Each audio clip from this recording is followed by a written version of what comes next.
Hello, I am Glenn Dyer, and you are watching a Dyer-Situation. Now, I am really excited for this one, because I'm going to be seeing The Amazing Spider-Man 2, but that's not the only part. The bit that's making me so excited is I saw The Amazing Spider-Man 1 and did a review on it. It was one of my earliest reviews. In fact, I think it was the one that got me out of the whole Brave Men in Black Free slump. So, yeah, I'm really excited. This means I've been around long enough to where I'm reviewing sequels of movies I've already done. This is great. It means I don't have to tell you how I felt about the first one. Go watch the video. There you go! The only problem is that takes away half of my intel for this before portion, but whatever. So, with this one, they're promising more villains, like free for villains, which is, to me, making it sound a little like Spider-Man 3, but no, that's it. It sounds like Spider-Man 3, but hopefully it'll be a little better than that.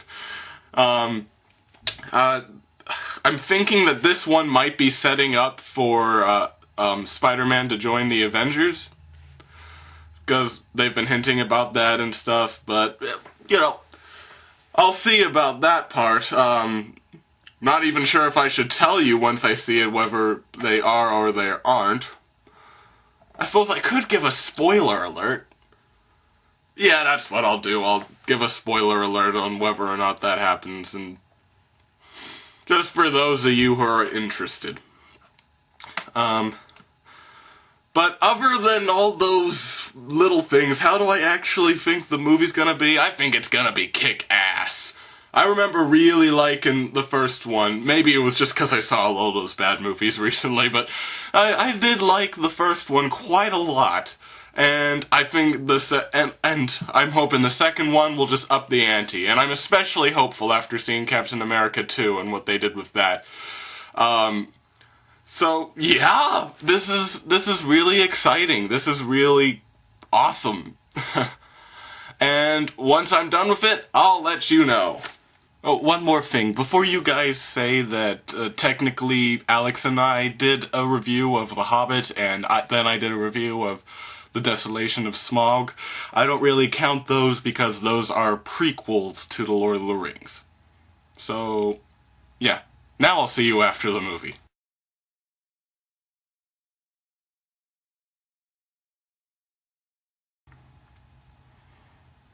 In the wise words of Mr. Joseph Vargas, you done fucked it up! I can hardly believe it, man. This movie, it fucking sucks! Like, unbelievably so. Like, how did this happen? This movie actually sucks so much that I had to write down in little notes all the ways that it sucked. I had a piece of paper with me, just so I wouldn't miss anything for this review. It was that bad. And I'm not even joking, worse experience for me than Man of Steel, probably even Oz the Great and Powerful.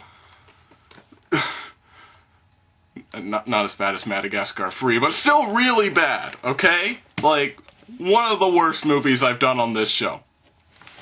So, yeah, I should probably get to these notes here, then. There's quite a few. Yeah, damn it. How do you fuck up a movie this bad? I mean, honestly. Alright, I'll start with the good thing.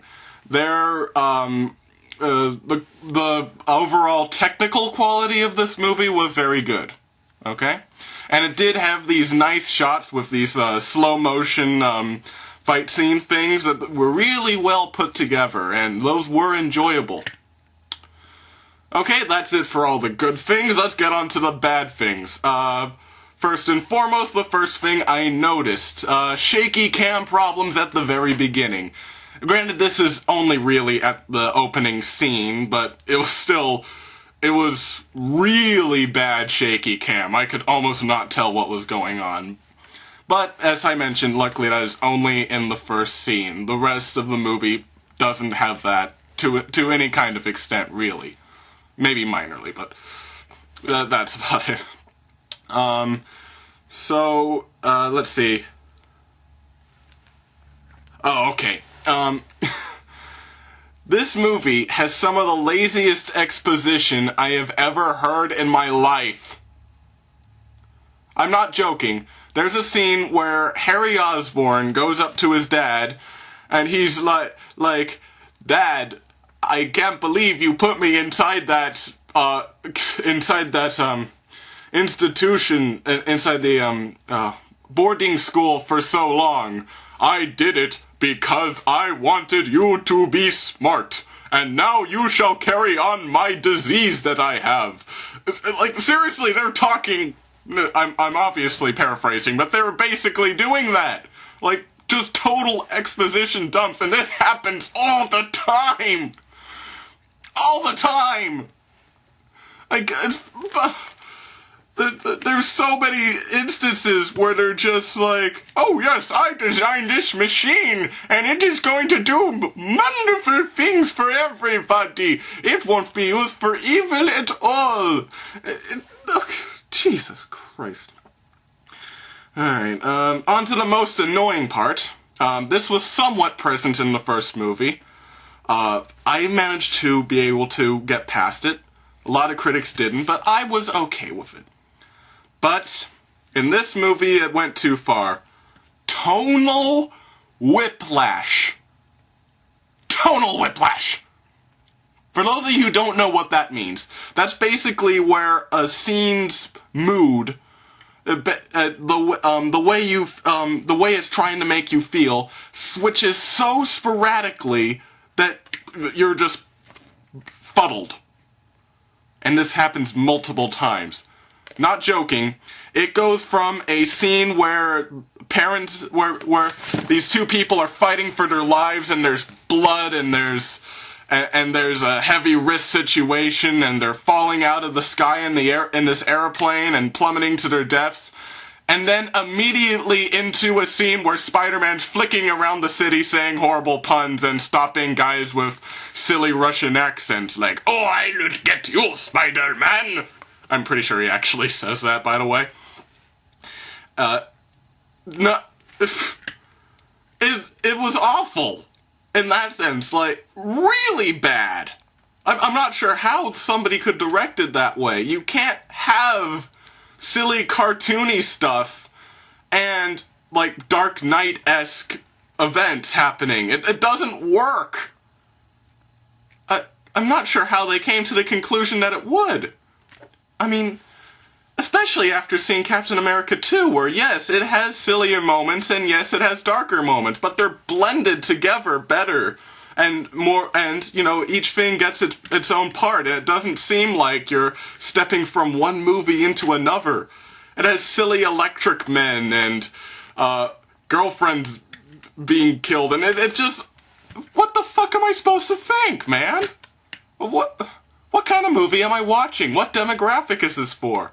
Or is it trying to George Lucas and it's out, and George Lucas itself to all demographics? I really don't know. Speaking of George Lucas, basically, this movie reminded me of two things. Spider-Man 3 and Attack of the Clones. Yes, Attack of the Clones is what this movie reminded me of. Because, oh God, I don't care if this part's a spoiler. People gotta know this part. You gots to know this part! The movie's main plot is the relationship between Peter Parker and Gwen Stacy. That is the main plot.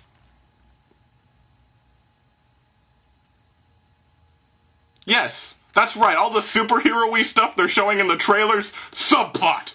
The Rhino, he appears for 10 freaking seconds at the very end. You freaking liars! Can't get over that. I'm not joking. The Rhino. They were advertising like, yes, the Rhino's in this movie. That little shot you see of him, that's basically it. This movie is fucking this movie's a fucking asshole. I can't believe it. Why did they think we wanted to know that much about him and Gwen Stacy? Because, to be honest, they're not that interesting. Not interesting enough to carry an entire movie. Okay? And, once again, tonal whiplash. Imagine a demographic that would go to see Spider-Man, The Amazing Spider-Man 2. It'd probably be teenagers and younger, for the most part. I don't know that many teenagers that would honestly be like, why don't they make an entire movie of just Mr. Spider-Man and his girlfriend? Fuck this.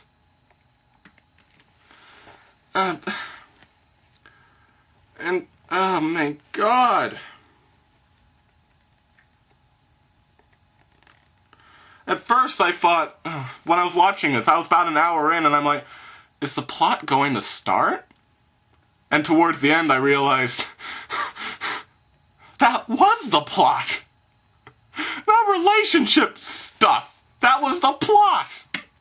That was the main plot! All that stuff of, guy getting electrocuted and falling into a bath of electric eels, which honestly, I had to stop myself from crying out loud in laughter. But that was the subplot. That wasn't interesting enough for the main plot. This movie fucks up in so many ways.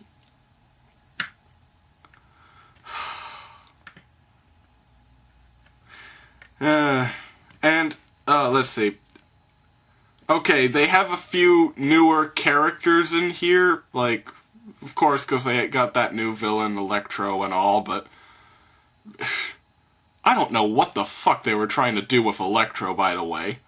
I don't know if he's that way in the comics, like, his origin story and stuff, but Jesus Christ, they made him the most unrelatable character, like, ever. Ever. I mean, yes, the original Spider-Man trilogy was corny, but I could at least get where these people were coming from, even if it was a cartoony reason. I got it. The Green Goblin guy, he was doing it because he got hit by a insane serum. Sure. Dr. Octavius, he was doing it because he got, his little microchip went funny. Okay. Like, they set up a world where that is a possibility. Okay? Alien Goop gets this guy that's really jealous of Spider-Man. Sure, why not? And this one, he's just a weirdo who has a shrine to Spider-Man in his house, and is like, people are watching me! Oh my god, that lady remembered my name, the name I mentioned 10 seconds ago! She's my new girlfriend! Like, beyond cartoony. I don't even think cartoons would have a character that weird and that unrelatable. I have more the general audience has more in common with Snidely Whiplash. Okay? Snidely Whiplash is a more well-rounded character than he is. My God. And also, this part, I'm not sure it's entirely the movie itself's fault. I think it's mainly the studio's fault. But, I can't recognize one person from another. Honestly. Throughout the whole movie, I'm going, oh, they're acting like we should know that guy. Oh, yeah, it's the cop that he saved, yeah. Who's that guy? Oh, that's the leader of Oscorp, yeah, okay. Oh, who's that? Oh, yeah, he turned into that lizard guy. Now I remember. But I think that's mainly because they rebooted that thing like 3 years after the last Spider-Man movie. So basically, whenever I'm imagining Harry Osborn, I'm imagining the old Harry Osborn. And that's why I'm like, oh, wait, that's him? Oh, okay, they look completely different. So I don't know. It's so confusing to me.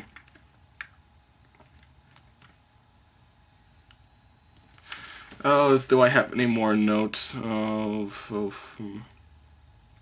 It keeps on repeating scenes from the last movie, like when he's having trouble with his webs and stuff, and wacky things are happening. Yeah, that happens again. Oh, that's about it. But I can't believe they did it. They did so poorly with this. Like, after the critical reviews came out, you think maybe they'd try to make that tonal whiplash thing a little better, instead of worse. And that's just the minor thing, but this movie's so boring because of it. I don't know what's going on. I don't know why these people are doing these things. I don't know why we should feel tense. In the climatic scene, they had to add, like, a hospital dying and 2 planes about to crash into each other in order to make it more interesting, because goddammit, the plotline they were going with was so dull, they realized nobody would give a shit. And they're right, nobody did give a shit. And of course there's going to be a Amazing Spider-Man 3 that's going to be even worse, I'm sure. It's going to be the Madagascar 3 of Spider-Man movies. If you spot Spider-Man 3 was bad, you should see the Amazing Spider-Man 3. It'll be even worse. Oh, I don't know. Maybe I ought to be hopeful. Still, those fuckers in the trailer, they were showing off like, yeah, we're gonna have all these villains. Which, you know, it sounds stupid, sure, but I would usually expect them to give me what they said. They give us all these villains. Instead of the Rhino showing up at the very, very end and barely being in it, you may as well say that Darth Vader starred in the Revenge of the Sith. It's so stupid. It's so... God. I can't believe these people. I really can't. Oh, boy. I don't do these movies, man. I was having such a good time. I thought, man, these sequels, they're turning out all right. But sequels are known for being worse, so... Oh, what can you do? So, sequels are known for being worse, so when you have an entire summer full of sequels, you'll get some stinkers. Oh well. Until next time, I am Glenn Dyer, and you have been watching A Dyer Situation.